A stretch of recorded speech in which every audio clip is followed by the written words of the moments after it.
Welcome to this incredible journey. Storytelling unlocked my English. How I went from beginner to fluent, where two brothers transformed their fears into fluency through the power of storytelling.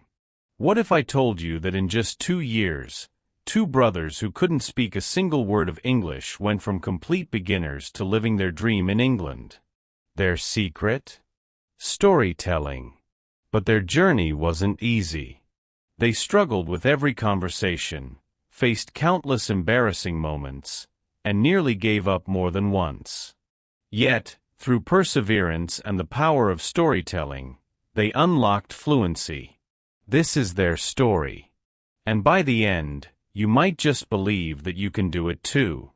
Stay with us until the end, because this story will change how you see language learning forever. Chapter 1. The Decision That Changed Everything. Sebastián and Nicolás had always dreamed of speaking English fluently, but every time they tried, they failed miserably. They were two brothers from Mexico City, both in their early 20s, full of ambition but trapped in frustration. They had studied English in school for years, but when it came to actually speaking, they felt lost. They could read some words, understand a few sentences, but forming a full conversation? That felt impossible. One evening, after watching a YouTube video about language immersion, Sebastián had an idea. He turned to Nicolás and said, "What if we move to England for 2 years and force ourselves to learn?" Nicolás laughed at first, thinking it was a joke. But then he saw the determination in his brother's eyes. "You're serious?" he asked. Sebastián nodded and said, "What if this is the only way to truly learn English?" They spent weeks debating the idea, analyzing the risks, and calculating the costs. Their parents thought they were crazy. Their friends mocked them, saying, "You guys? Fluent in English? That'll never happen." But the more people doubted them, the more determined they became. They felt like this was their one chance to break free from their limitations and prove that learning English wasn't impossible. The decision wasn't easy because leaving their home, family, and everything they knew terrified them. But deep down, they knew that staying in their comfort zone would never lead to fluency. They had tried language apps, watched movies in English, and even taken private lessons, but nothing had worked. They needed full immersion, and there was only one way to get it. With all their savings, they bought plane tickets to London, choosing the cheapest flights they could find. They rented a tiny apartment online, not even knowing if it was in a good area. They packed only the essentials, selling everything else to fund their journey. Each day leading up to their departure, their anxiety grew stronger. They were about to step into a world where they wouldn't understand a single word. Finally, the day arrived, January 10, 2023. The airport was filled with excited travelers, but for Sebastián and Nicolás, it felt like they were marching toward the unknown. At the check-in counter, the airline staff asked them something in English, and they froze. "Excuse me," Sebastián muttered, feeling his heart pound in his chest. The staff member repeated the question, but the brothers still didn't understand. Embarrassed, they handed over their passports and nodded, pretending to understand. On the plane, they made a pact. "From the moment we land, we will only speak English." They knew it would be painful, humiliating, and exhausting, but they had no choice. If they wanted to become fluent, they had to fully commit. They even promised each other that if one of them spoke Spanish, the other could make them do 10 push-ups as punishment. As they landed at Heathrow Airport, reality hit them like a ton of bricks. Everything was in English: the signs, the announcements, the conversations around them. They stood there, trying to understand their surroundings, but it all sounded like noise. They struggled to order a taxi, using a mix of broken English and frantic hand gestures. The driver looked at them, confused, but eventually understood where they needed to go. When they arrived at their new apartment, they realized another problem. They couldn't understand their landlord's instructions. He spoke quickly, explaining the rules of the building, the Wi-Fi password, and how to use the heating system. Sebastián and Nicolás just nodded, pretending to understand, but as soon as the landlord left, they looked at each other and burst into nervous laughter. "Did you understand anything?" Sebastián asked. Nicolás shook his head. Not a single word. That night, lying in their small apartment with their suitcases still unpacked, they felt overwhelmed. They had made the decision, taken the risk, and traveled across the world, but now they faced the real challenge: surviving in a place where they didn't speak the language. Sebastián turned to Nicolás and whispered, "Do you think we made a mistake?" Nicolás exhaled slowly, staring at the ceiling, and said, "Maybe. But we can't go back now." They had 2 years to figure this out. 2 years to turn fear into fluency. 2 years to prove everyone wrong. This was only the beginning of their journey, but they had already taken the hardest step, the decision to start. Chapter 2: The First 90 Days in England, the Survival Phase. The moment Sebastián and Nicolás stepped outside their apartment on their first morning in London, they realized just how unprepared they were. Everything around them felt unfamiliar: the cold air, the sound of traffic, the hurried pace of the people. The city was alive, but they felt like outsiders, lost in a world where nothing made sense. They decided to start their day with something simple: buying breakfast. They entered a small cafe near their apartment, confident that ordering food wouldn't be too hard. But the moment the cashier asked, "What can I get you?" they froze. Sebastián looked at Nicolás, hoping he would say something, but his brother just stared at the menu, confused by words like scrambled eggs, toast, and porridge. Sebastián cleared his throat and pointed at a random item on the menu. The cashier asked, "White or brown toast?" but Sebastián had no idea what she meant. He nodded nervously and said, "Yes."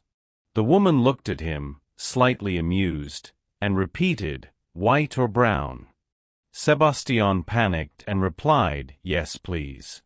The cashier sighed, handed them their order, and moved on to the next customer. They sat at a table, frustrated but determined to keep trying. After breakfast, they had another challenge: figuring out the London Underground. They had seen subway systems before, but the names of the stations confused them. Piccadilly Circus, Leicester Square, Westminster. They had no idea how to pronounce them. When they asked a stranger for directions, his fast-paced British accent made it even worse. "You take the Bakerloo line to Charing Cross, then change to the Jubilee line." Nicolás nodded, pretending to understand, but as soon as the man left, he turned to Sebastián and said, "I have no idea what he just said." By the end of the first week, they realized just how exhausting it was to live in a language they didn't understand. Every small interaction, buying groceries, asking for directions, even paying for things, was a struggle. They missed home, missed speaking Spanish, and started questioning whether they had made a huge mistake. Then came the first big disaster. They had applied for jobs before arriving and had been lucky enough to find positions as dishwashers in a busy restaurant. It wasn't glamorous, but it was a way to survive while learning English. On their first day, the manager explained their tasks, speaking quickly while pointing at different areas of the kitchen. Sebastián and Nicolás nodded, pretending to understand, but the truth was, they didn't. 15 minutes later, Sebastián was washing vegetables, thinking that was part of his job, when the head chef stormed over, yelling, "What are you doing?" "That's for the salad station." Embarrassed, Sebastián apologized, but didn't know how to explain that he hadn't understood the instructions. Meanwhile, Nicolás was supposed to be drying plates, but instead, he was stacking them in the wrong place, causing a massive pile-up. That night, they came home exhausted and frustrated. How are we supposed to learn English if we can't even survive one day at work? Sebastián asked. They both sat in silence, staring at the ceiling, feeling defeated. Then, something changed. One night, after work, they stopped by a small pub near their apartment. The place was filled with locals laughing and talking, and they felt completely out of place. They sat in a corner, trying to listen in on conversations, hoping to catch a few words. At one point, an older man at the bar started telling a story. His voice was loud, his expressions animated, and the people around him were captivated. They didn't understand every word, but they understood the emotion.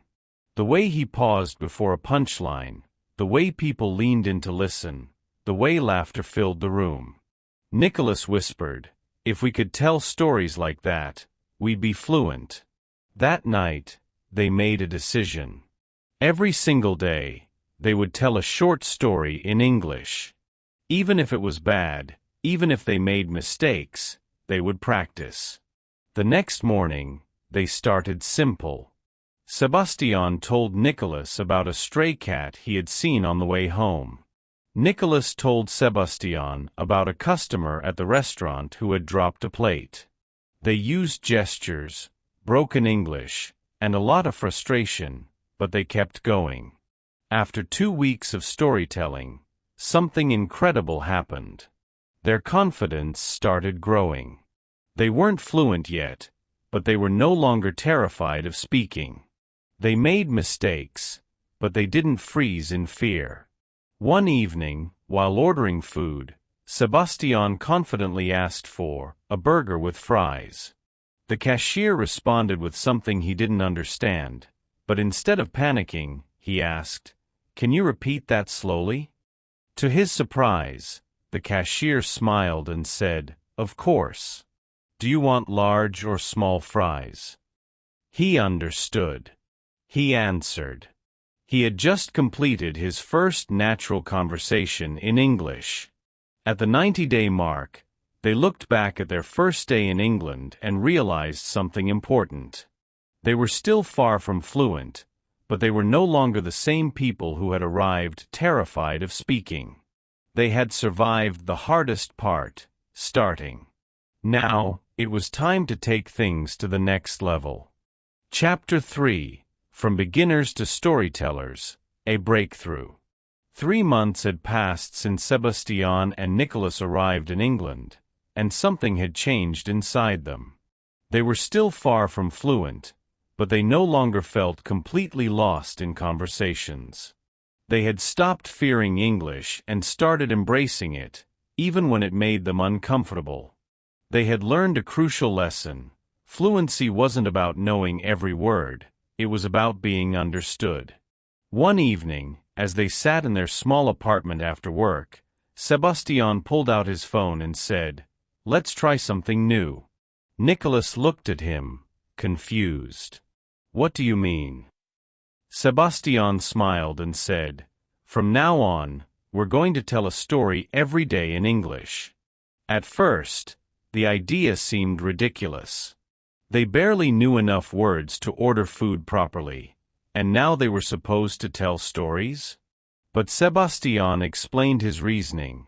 If we can tell stories, we can communicate. If we can communicate, we can become fluent. The next morning, they started their new routine. Nicolás told the first story. It was simple, just a few sentences about how he had tripped while walking to work. It was full of mistakes, missing words and awkward pauses, but Sebastián laughed and clapped anyway. The goal wasn't perfection. The goal was practice. By the end of the first week, something interesting happened. They were making fewer mistakes. They were remembering words they had forgotten before. Their sentences were still broken, but they were making sense. Storytelling was forcing them to think in English, not just translate from Spanish. Then came the first big test. One night, while they were at a coffee shop, they overheard a conversation between two British men sitting at the next table. One of them told a funny story about getting lost in London, and everyone laughed. Sebastián and Nicolás leaned in, trying to catch as many words as possible. After the men finished laughing, Nicolás did something unexpected. He turned to them and said, "I have a funny story too." Sebastián's heart skipped a beat. What was he doing? They weren't ready for this. But Nicolás took a deep breath and began. He told the story of how, during their first week in England, Sebastián had accidentally ordered a chicken face instead of a chicken breast. The British men listened, smiling at first, then laughing as Nicolás exaggerated the details. The words weren't perfect, the grammar was a mess, but the story was clear. They understood. They laughed. They clapped. For the first time since arriving in England, Sebastián and Nicolás felt a rush of real confidence. They had just done something incredible. Not only had they told a story in English, but they had connected with native speakers. From that moment, they pushed themselves even harder. Every day, they told a new story, and each time they improved. They added details, used different expressions, and experimented with new vocabulary. They even started recording themselves, listening to their mistakes, and correcting them. At work, they used storytelling to make small talk with their coworkers. Instead of just saying, "I'm tired," they would tell a quick story about how their bus was late and they had to run. Instead of just saying, "I don't like the cold," they would explain how they grew up in a warm country and never had to wear heavy jackets before. People listened. People responded. People engaged. By the 6-month mark, something incredible happened. One of their British co-workers invited them to a storytelling night at a local pub. It was an open mic event where people could get on stage and tell their best stories. It was a terrifying idea, but they knew they had to try. Nicolás went first. He stepped onto the small stage, his hands shaking, his heart pounding. He took a deep breath and started telling a story about their first week in England, the embarrassing mistakes, the confusion at the subway, the time Sebastián had smiled and nodded at the landlord without understanding anything. At first, the audience just listened. Then, as he reached the punchline, they laughed. A real, genuine laugh. Then came Sebastián's turn. He told the story of how they had struggled at work, how they had washed the wrong vegetables, stacked the wrong plates, and gotten yelled at by the chef. He acted out the moments, exaggerated the expressions, and for the first time, he felt fluent. When he finished, the audience clapped. People came up to them afterward, complimenting their stories, asking where they were from, and inviting them to more storytelling nights. That night, as they walked home through the quiet streets of London, Sebastián turned to Nicolás and said, "I think we finally understand something." Nicolás nodded and replied, "Fluency isn't about knowing every word. It's about making people feel something." They had come to England as beginners, struggling to survive. But now they weren't just learning English, they were using it, living it, and sharing it. Their journey wasn't over, but for the first time, they knew they were on the right path. Chapter 4: The 1-year mark, the ultimate test. A full year had passed since Sebastián and Nicolás arrived in England, and their lives had completely transformed. They were no longer the same two brothers who had landed at Heathrow Airport, terrified of speaking English. They had spent 12 months immersed in the language, pushing themselves through uncomfortable situations, and learning from every mistake. They had become more confident, more fluent, and more connected to the culture around them. But despite their progress, they still wondered, were they truly fluent? They could hold conversations, tell stories, and joke with locals, but they still made mistakes. They still struggled with certain words, still hesitated in fast-paced conversations, and still felt that nagging insecurity every time they spoke. Then one evening in early March 2024, Nicolás stumbled upon a poster outside a small cafe. It read, "Storytelling Competition, Open Mic Night. Come share your best story in front of a live audience." He immediately took a picture and sent it to Sebastián with a message, "This is it. This is our test." At first, Sebastián resisted. "Are you crazy? Telling stories to strangers is one thing, but on a stage." But deep down, he knew Nicolás was right. This was the ultimate test. If they could stand in front of a room full of native English speakers and tell a story with confidence, they would know they had made it. They signed up for the event and spent the next 2 weeks preparing. Every night, after work, they practiced in front of each other, telling and retelling their stories, refining their timing, and correcting their mistakes. They recorded themselves, listened to their pronunciation, and pushed themselves harder than ever before. Finally, the night of the competition arrived. The small pub was packed with people, the stage lit up by a single spotlight, the air buzzing with anticipation. Sebastián and Nicolás sat at a corner table, waiting for their turn, their hands sweating, their hearts racing. The first storyteller stepped onto the stage, a British woman in her 40s who told a hilarious story about her worst date. The audience roared with laughter, clapping and cheering as she finished. Then came a young man who shared a touching story about his childhood. One by one, the contestants took the stage, each story more impressive than the last. Then, the host called Nicolás's name. He took a deep breath, stood up, and walked to the stage. The spotlight was blinding, the microphone cold in his hands. He cleared his throat and began. "When my brother and I moved to England, we didn't know much English. We didn't even know how to order food without embarrassing ourselves. But today, I want to tell you about the most embarrassing moment of them all." As he spoke, his nerves started to fade. He saw the audience leaning in, smiling, waiting for the punchline. He described their early struggles, exaggerated the awkward moments, and painted a vivid picture of their first 3 months in London. Then came the moment of truth, the big punchline. And that's when I realized. I had just asked my boss for a hug instead of a fork in the middle of the restaurant kitchen. For a second, there was silence. Then, laughter. Real, genuine laughter. Nicolás finished his story to a round of applause. As he walked back to his seat, Sebastián clapped him on the back and whispered, "That was amazing." Then, it was Sebastián's turn.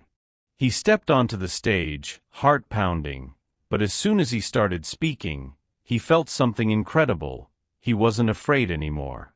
He told a story about their first job, their countless mistakes, and how they had slowly transformed from confused dishwashers into confident English speakers. He acted out moments, changed his tone for dramatic effect, and delivered his final line with perfect timing. When he finished, the audience clapped and cheered. He had done it. They had both done it. At the end of the night, the judges announced the winners. Third place, Sebastián and Nicolás. They couldn't believe it. 1 year ago, they had struggled to say even the simplest sentences. Now, they had won an award for storytelling, in English. That night, as they walked home through the streets of Edinburgh, Sebastián looked up at the sky and said, "I think we finally did it." Nicolás nodded and replied, "We're not just learning English anymore. We're living it." They had taken the ultimate test, and they had passed. Fluency wasn't just about words, grammar, or pronunciation. It was about connection, confidence, and the courage to tell your story. Chapter 5: Fluent, Fearless, and Ready for the World. 2 years had passed since Sebastián and Nicolás first arrived in England, and everything had changed. They were no longer the nervous, hesitant beginners who struggled to order food or understand simple conversations. They had gone through challenges, embarrassing moments, and countless struggles, but they had emerged stronger, more confident, and undeniably fluent. Their journey had transformed them in ways they never imagined. They no longer had to translate words in their heads before speaking. They no longer felt the need to rehearse every sentence before talking to a stranger. They had reached a point where English had become second nature, something as natural as breathing. One morning in December 2024, as Sebastián sipped his coffee, he received an email that made his heart race. It was a job offer, a position as a tour guide in London. The company wanted someone who could connect with travelers and tell engaging stories about the city's history and culture. He couldn't believe it. Just 2 years ago, he couldn't even ask for directions. Now, he was being hired to tell stories professionally in English. Meanwhile, Nicolás had started something completely different. He had become obsessed with helping others learn English through storytelling. He launched a YouTube channel where he shared funny, real-life stories from their experiences in England, breaking them down into simple English to help Spanish speakers learn. At first, only a few people watched, but within months, his channel exploded in popularity. His videos started reaching thousands, then tens of thousands of viewers. People from all over Latin America messaged him, saying, "I never believed I could learn English until I heard your stories." One evening, as they sat in a quiet cafe in London, Sebastián looked at Nicolás and said, "Do you realize what we've done?" Nicolás smiled and nodded. "Yeah. We turned our biggest weakness into our greatest strength." They no longer feared making mistakes because they understood the true secret to fluency: communication. They had met hundreds of people over the past 2 years, from locals in London to travelers from around the world, and they had learned one universal truth: people don't care about perfect grammar. They care about connection. But their journey wasn't just about learning English. It was about transforming themselves. They had started as 2 scared young men, unsure if they would ever succeed, but now they were fearless. They had walked onto stages, spoken to large crowds, and even made people laugh in a foreign language. They had proved to themselves that anything was possible with the right mindset. Then, something incredible happened. One afternoon, while Nicolás was recording a video for his YouTube channel, he received a message from a young man in Mexico. The message said, "I just moved to the US, and I was terrified of speaking English. But after watching your videos, I started telling stories like you did. Now, I can talk to people without fear. Thank you for changing my life." Reading those words, Nicolás felt a lump in his throat. He turned to Sebastián and said, "We started this journey to change our own lives. But look at this. We're changing other people's lives too." At that moment, they knew their journey wasn't ending. It was just beginning. On New Year's Eve, 2024, standing in the middle of a crowded London street, watching fireworks explode in the sky, Sebastián turned to Nicolás and said, "What's next?" Nicolás grinned and replied, "Anything we want. We're ready for the world." They had done what so many people thought was impossible. They had gone from beginners to fluent speakers. They had gone from fearful to fearless. They had gone from struggling to thriving. Now they were living proof that anyone can master English, if they're willing to take the leap.